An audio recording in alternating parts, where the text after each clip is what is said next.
ये तस्वीर है कोलकाता के रेड रोड की, जहां हर साल की तरह आज भी यानी कि 7 जून 2025 को कोलकाता के मुस्लिम समुदाय के लोगों ने बकरीद के लिए नमाज अदा की है। यहाँ पे हजारों की संख्या में लोग मौजूद थे। आपको बता दें कि ये रेड रोड पर हर साल इस तरह के आयोजन नमाज अदा किए जाते हैं। नमाज सुबह लगभग 7:30 बजे के आसपास शुरू हुई, जिसे कोलकाता खलीफत कमेटी द्वारा आयोजित किया गया था और यहाँ पर काफी सुरक्षा के भी कड़े बंदोबस्त किए गए थे ताकि रेड रोड पर नमाज की परंपरा को कायम रखा जा सके, किसी भी तरह की दिक्कतों का सामना न करना पड़े।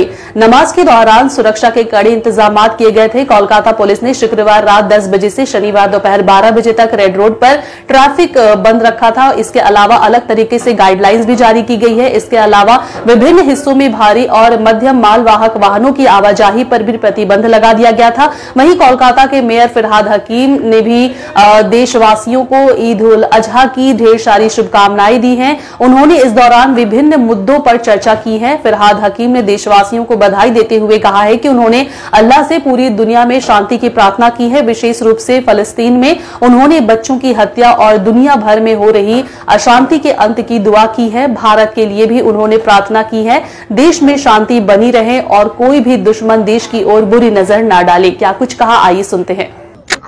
ঈদের দিনে আমরা সারা পৃথিবীর শান্তির জন্য আল্লাহর কাছে দোয়া চাইলাম, যাতে প্যালেস্টাইনে শান্তি হয়, শিশুদের যেভাবে হত্যা হচ্ছে যাতে বন্ধ হয়, সেই জন্য দোয়া চাইলাম। পৃথিবীতে যেখানে এই অশান্তি হচ্ছে সেগুলো যাতে বন্ধ হয়, সব মানুষ যাতে একসাথে আনন্দের সাথে থাকতে পারে তার জন্য দোয়া চাইলাম। আমাদের দেশ ভারতবর্ষ যাতে শান্তিতে থাকতে পারে, যাতে কেউ আমাদের ভারতের দিকে রক্তচক্ষু নিয়ে না তাকাতে পারে, তার জন্য আল্লাহর কাছে দোয়া চাই। ভারত বাংলাদেশ সীমান্তের যে জেলা প্রশাসন আছে নবান্ন থেকে করা হয়েছে যে 356 একর জমি বিএসএফ কে ছেড়ে দেওয়ার জন্য, এগুলো প্রসিডিওর হয়েছে, এটা নিয়ে আমি ঠিক জানি না, আমি বলতে পারবো। এটা প্রসিডিওর, যে প্রসিডিওর তো বিএসএফ চেয়েছে দিয়েছে, আমি এটা নিয়ে জানি না। আচ্ছা, আবার 20 তারিখে 20 জন প্রধানমন্ত্রী আসার কথা, ঘন ঘন প্রধানমন্ত্রী অমিত শাহ আসা 26 টার্গেট হলেও কি যায় আসে না। আপকি বার 200 পার হয়ে গেছিল পকার পার 2021-এ, এবার আবার চেষ্টা উনি হয়তো করবেন, কিন্তু লাভ কিছু হবে না। বাংলার মানুষ মমতা ব্যানার্জির সাথে ছিল, আছে, থাকবে। কিন্তু প্রচারে অপারেশন সিন্দুরকে তুলে ধরছে বারবার। বলে না গায়ে মানে না আপনি মোড়ল। ভারতবর্ষের সেনাবাহিনী তারা তাদের জীবন দিয়ে, তাদের সামর্থ্য দিয়ে পাকিস্তানকে যোগ্য জবাব দিয়েছে। এখানে প্রধানমন্ত্রীর কোনো বড় কিছু নেই, বরং একটা বড় দেশের ভয়ে সেনাবাহিনীকে আটকে দিয়েছে কাপুরুষের মতন। সেটা অন্যায়। ভারতের সম্মান রক্ষা করেছে আমাদের ভারতের সেনাবাহিনী, তাদের আজকের দিনে আমরা স্যালুট জানাই। ববিদা, দেশ জুড়ে বিতর্কের ঝড় উঠেছে কৈলাস বিজয়বর্গীয়র করা মহিলাদের নিয়ে মন্তব্যের। এটা কালকে আমি বলেছি, আসলে বিজেপি পার্টিটাই হচ্ছে মহিলা বিদ্বেষী। স্বাধীনতা, নারী স্বাধীনতা মানে না। আজকে তুমি এই পড়ো না, কালকে ওই পড়ো না, ওই খেও না, এটা ভারতবর্ষের নয়।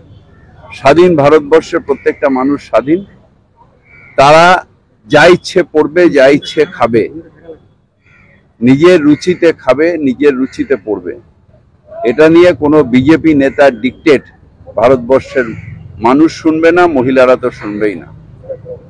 মহিলা মায়ের রূপ, মহিলা আমাদের বাংলায় দুর্গার রূপ, তাকে অবমাননা করা যায় না। কি পড়বে না পড়বে, তোমার নিজের মনের মধ্যে নোংরা মানে আছে, কি বলে, অন্যায় আছে, মনের মধ্যে অন্যায় আছে, তাই তুমি অন্যায় দেখো। নারী স্বাধীনতা অর্থাৎ স্বাধীন। তোমাকে যেরকম আমি বলতে পারি না কিছু পড়বেন না, বা কি করবেন না করবেন যেন আমি বলতে পারবো না, তুমিও কাউকে বলতে পারবে না। এটাই ভারতবর্ষ। 26-এ ভোটের আগে ব্রিগেডে 5 লক্ষ হিন্দুত্ব চড়াতেই কি হিন্দুত্বটা কি বিজেপির পিতৃকুলের? আমাদের সব ধর্মের সমন্বয়ে আমরা বিশ্বাস করি। প্রকৃত হিন্দু যারা, তারা অন্য ধর্মকে সেইভাবেই সম্মান দেয়। সুতরাং হিন্দুত্ব জিগির তুলে ভোট হয় না। আমি মসজিদে নামাজ পড়ি, পাশে আমাদের দুর্গাপুজো হয়। এটাই আমাদের সর্বধর্ম সমন্বয়ের পীঠস্থান হচ্ছে বাংলা। এখানে এইসব ডিভাইড অ্যান্ড রুল হয় না। এখানে শ্রী চৈতন্যের জায়গা, যেখানে আমরা সবাই মিলে প্রেমকে বিতরণ করি, বিদ্বেষকে নয়। पूरे दिन भर क्या किया? कभी कांग्रेस, कभी बीजेपी, कभी टीएमसी, दिन भर लगा रहता है भैया। हाँ, न्यूज देखते देखते इस समय आ गया भाई साहब, अपना व्यापार खड़ा करना है, अपने बिजनेस को बड़ा करना है। चालू करिए अपने कपड़े का व्यापार हमारे साथ में, कंपनी वेट कर रही है इतना सारा आइटम लेकर के। अभी का भी कॉल करिए।